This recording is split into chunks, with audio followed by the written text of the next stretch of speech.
We'll see who's going to be on the play here. Looks like Carver picked up a draw round 1, so now surprising to see. Well, Carver's deck is actually a little on the slow side. It does go all the way up to Elspeth Sun's Champion.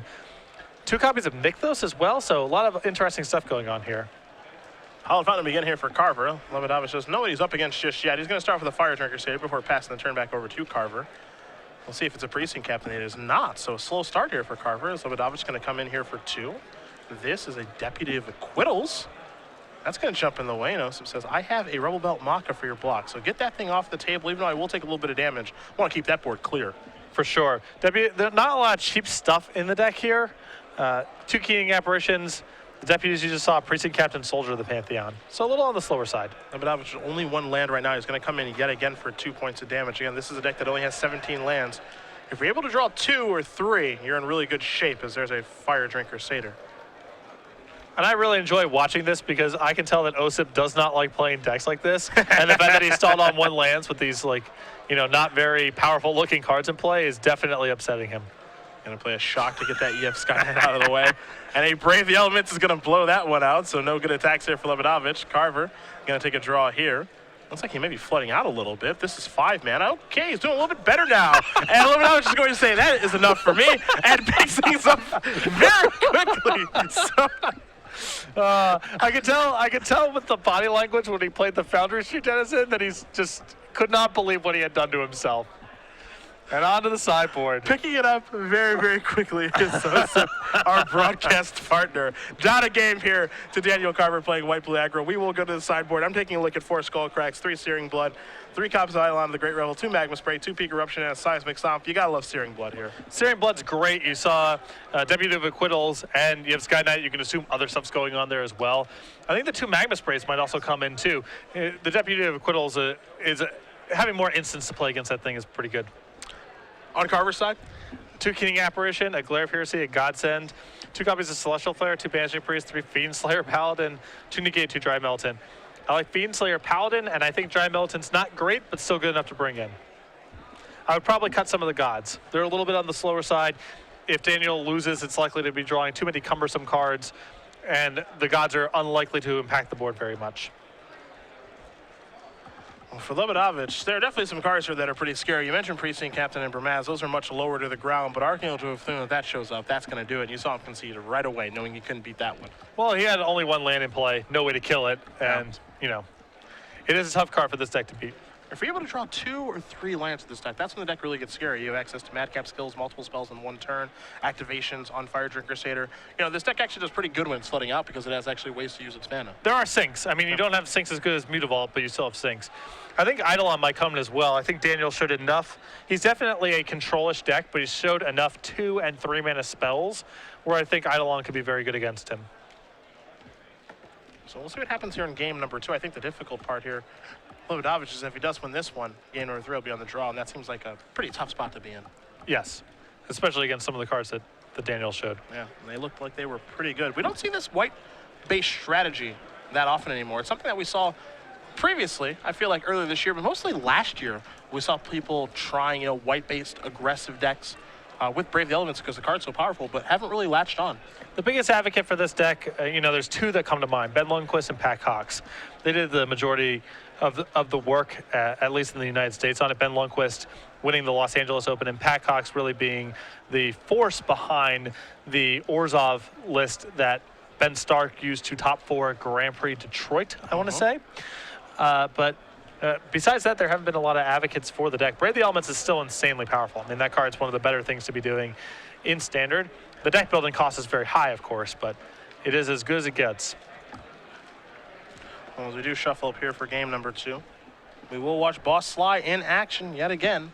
Tom Ross able to win the Season 2 Invitational, punch his ticket to the Players' Championship, along with Brian Braun to win, Chris Van Meter, and Derek Sheets. So 4 down, 12 to go. Yeah.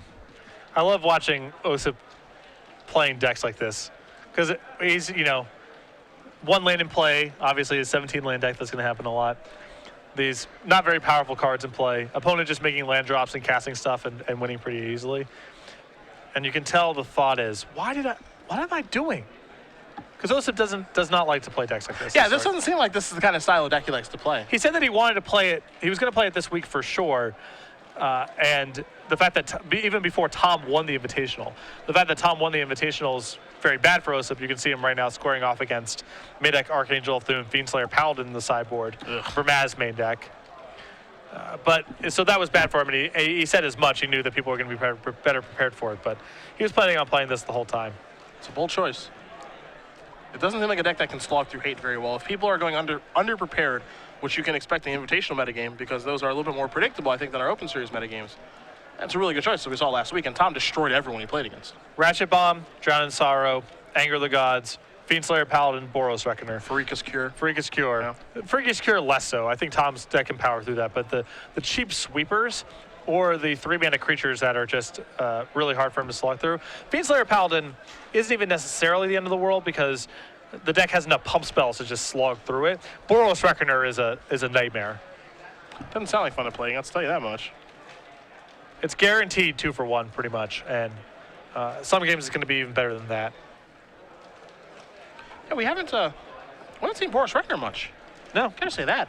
Part of the reason that I would have dusted off Red Devotion this weekend if I was playing. I think it's not a bad Reckoner metagame. Pretty well situated at this point. So we will see both players begin here in just a moment. Again, Cedric Phillips, Patrick Sullivan, StarCityGames.com Open Series here in Las Vegas, Nevada. At SCG Live, hashtag SCGVEGAS for your tweets all weekend long. We're in round 2 of 10 of our Standard Open.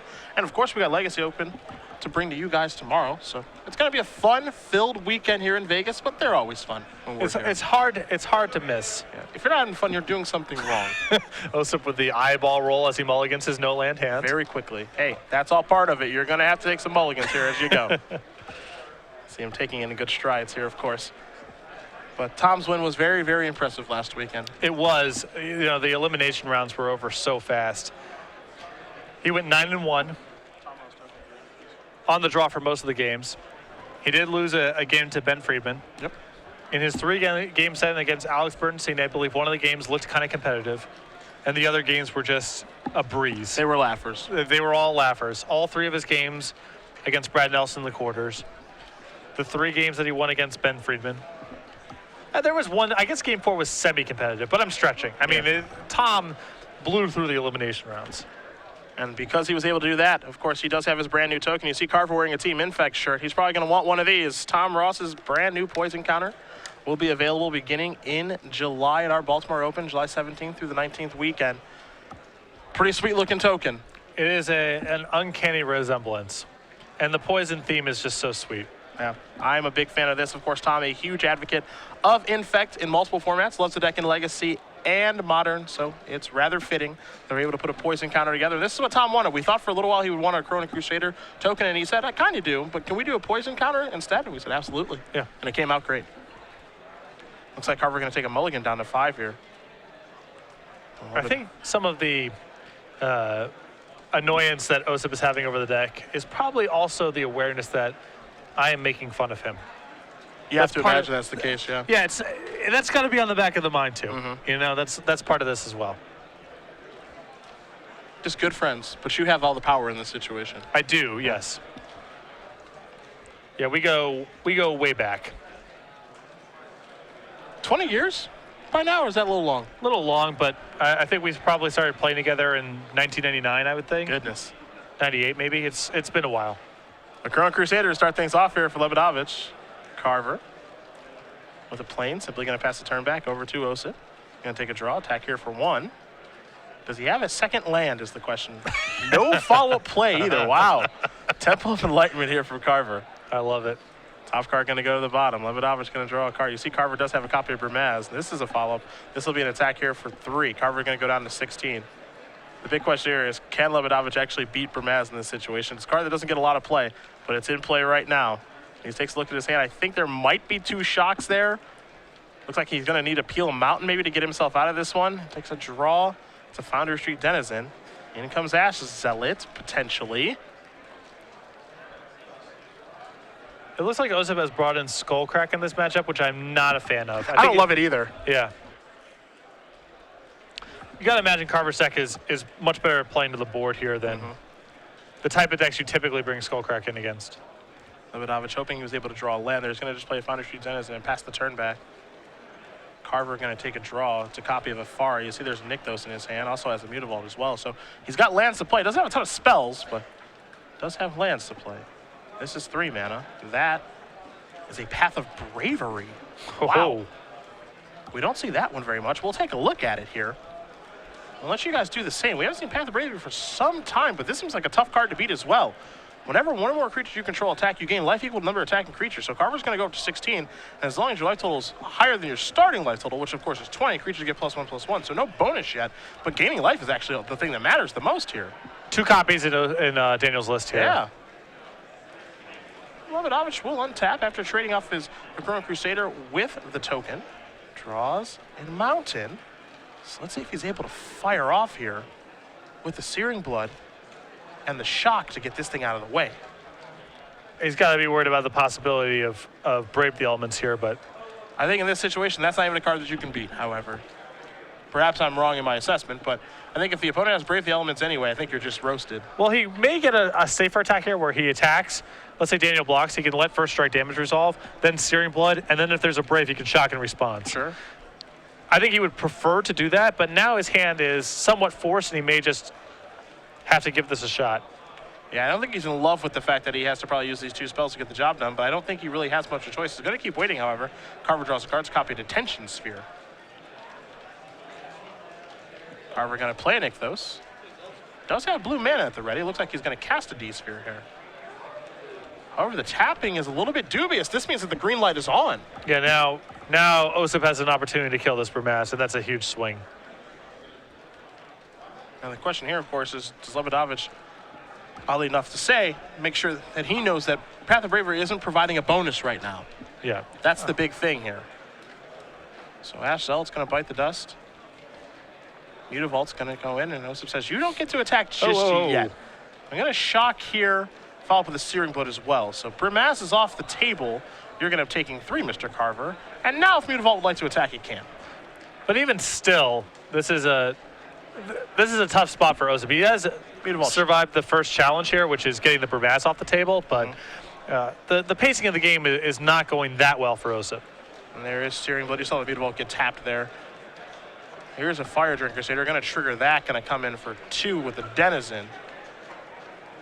Lebedowicz not with much of a follow-up at this point, it looks like. All he can do is pass the turn back, hoping that Carver doesn't do anything too deadly, but it was a good draw there from Carver. Able to find a copy of Fiendslayer Paladin. This is the type of card that, Osyp can answer basically through pump spells, but every little piece of life that he gains here is just making it harder and harder for Osyp to close the door. And it's not a deck that really slogs through life gain very well. Rebel Belt Maka, the big draw here for Lebedowicz if he can find one. You saw him pick up a copy of Rakdos Cackler. Looks like he's going to deploy that. See if any interest in unleashing here. Looks like maybe not.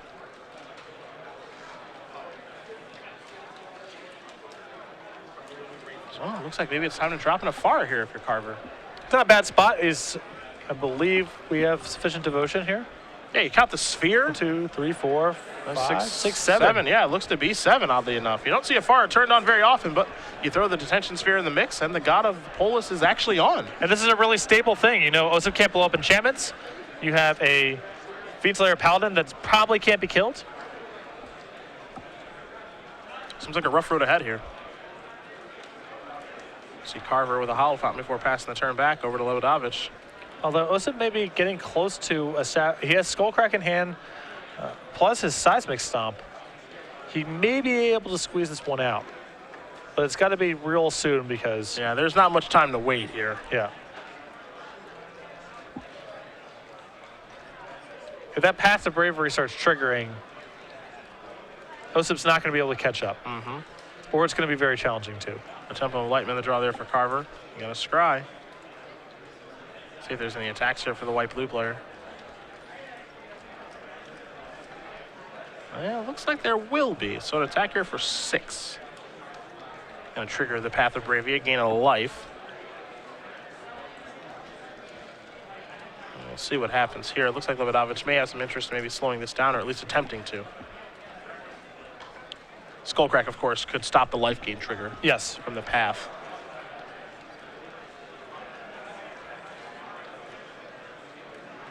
we'll see. Skullcrack doesn't seem like it's at its best in this matchup, but it might be okay right now. So yeah, with the trigger on, it'll be time to Skullcrack. So no life gain there for Carver. Lebedowicz trying to figure out if there's a way he can finish things off here. He'll take a draw. A Madcap Skills doesn't seem so bad. Well, I think a land would have gotten it done there because he has the Seismic Stomp plus a Madcap Skills. I think all he can do at this point is just put the skills on something. And it looks like this may have been unleashed. I don't think that it was, but it looks like both players do agree that it was unleashed. There was just no die on that. So Madcap Skills gonna go on something. Yeah, and it looks like, yeah, they agreed that it was unleashed. There just wasn't a die on there, so no confusion there. Madcap Skills gonna be on the Cackler. It looks like there is not a good attack to be made, so just passing of the turn. Setting up a big Seismic Stomp turn, and here's a Deputy of Acquittals.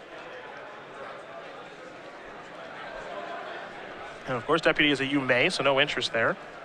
And it looks like Carver may have drawn an Archangel of Thune. And that may make this one difficult to win. Have you ever seen the Archangel of Thune Path of Bravery? I have not seen this before. So as long as Carver remembers his triggers, and he does, a bunch of counters are going on creatures now. Everybody's going to get a little bit bigger, a little bit stronger. And I don't know if this is something that Lebedowicz can overcome. At this point, yeah, Seismic Stomp's basically cut off. Yeah. It's tough.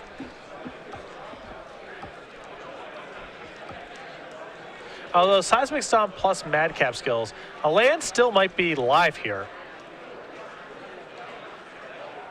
Yeah, So you can Madcap Skills something else. Yep. Then cast Seismic Stomp. There's no blocks to be had. Yep. I think Lebedowicz deciding if he can afford to take this damage or if he can block. Blocking with Fire Turn Crusader is not the best place to be. Kind of doesn't matter. I think Osyp's on draw a land or bust here. Yeah, I think you're right about that. The combination of two cards I did not expect to announce this weekend, Seismic Stomp and Madcap Skills, looks like they may be lethal. And if these effects were on Daniel's radar, I think he should have been attacking differently, where he should be attacking with his Fiendslayer Paladin. He needs to make sure he's gained the life, because there's no guarantee his creatures can block on the way back. Oh, there's your block. Lebedowicz trying to buy himself one more turn, so let's see if he can find what he's looking for. Looks like it only needs to be a land. There's not many of those in the deck. It's a slow peel.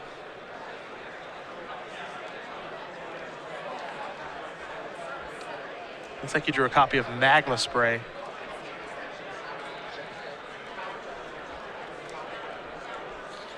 Yeah, I think Daniel, if he was a little more aggressive attacking with Fiendslayer Paladin in this game, could have definitely closed off every door, but instead left himself susceptible to Osyp drawing a land here, but Osyp unable to find it. Another Deputy is going to bounce that Deputy. Ooh, combo. It is a combo deck. Carver going to draw a card. Of course, Afara triggering there. That's why you see a couple cards added. There's a Temple.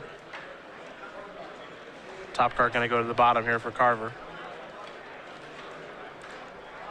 And Daniel definitely looks like a lot of his deck is a response to Tom's win. It feels that way, doesn't it? Yeah, and that's Lebedowicz is going to extend the hand. Daniel Carver going to win this match over Osyp Lebedowicz. 2-0, white-blue aggro, defeating Boss Sly, and looked to be a very favorable one for the white-blue deck.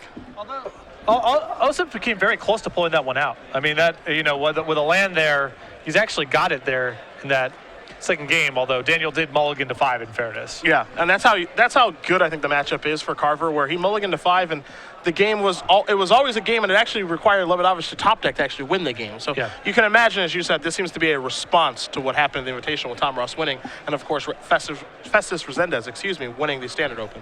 I think that Daniel's list is much better against Festus's list because cards like Afara can still be good against some of the more mid-rangey red beatdown decks. I agree. Against a deck like Tom, I don't think those cards are very good. You saw Afara do some work there, but that was because Osyp mulliganing kind of didn't have a lot of action, missed some land drops and so forth. But overall, I think his list is definitely good across the board against most versions of red aggro that you're going to see.